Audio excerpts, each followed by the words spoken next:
বৃত্তের ব্যাসার্ধ 1% বৃদ্ধি পেলে ক্ষেত্রফল কতটুকু বৃদ্ধি পাবে? 1% মানে কি? 1/100। আগে যদি ব্যাসার্ধ 100 হয়, এখন বেড়ে 101 হয়েছে।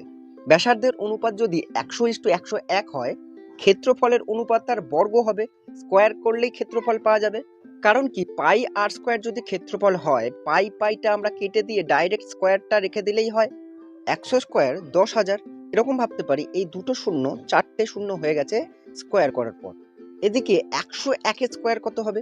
106। 100 থেকে কত বড়? 6 বড়। এই 6টা যোগ করে দেবো 106 সাথে। 106 যোগ 6 কত হবে? 112 হবে।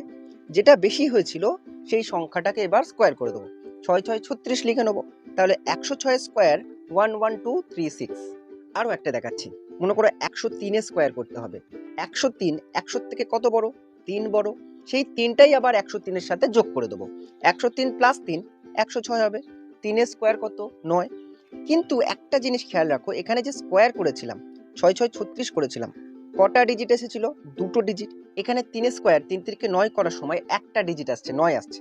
তো দুটো ডিজিট বানানোর জন্য আর একটা শূন্য আমরা এখানে বসিয়ে নেবো। তাহলে 103 স্কোয়ার কত? 10609।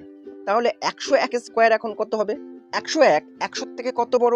1 বড়। এই একটাকে আবার যোগ করব 101 এর সাথে, 102 হয়ে যাবে। আর 1 এর স্কোয়ার পুনরায় করতে হবে। 1 এর স্কোয়ার 1 1 কে 1। সিঙ্গেল ডিজিট আসার জন্য একটা শূন্য এখানে বসিয়ে দেবো। 101 স্কোয়ার কত পেলাম? 10,201।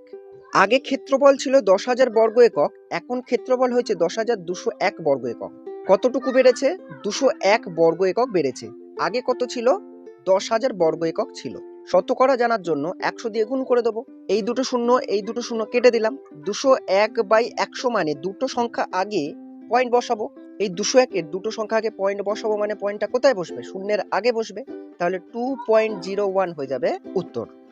অঙ্কটা ভালো লাগলে লাইক করে দিও, আর এরকম আরো ভিডিও পেতে আমাকে ফলো বা সাবস্ক্রাইব করে রাখতে পারো। ভিডিওটা দেখার জন্য অনেক অনেক ধন্যবাদ।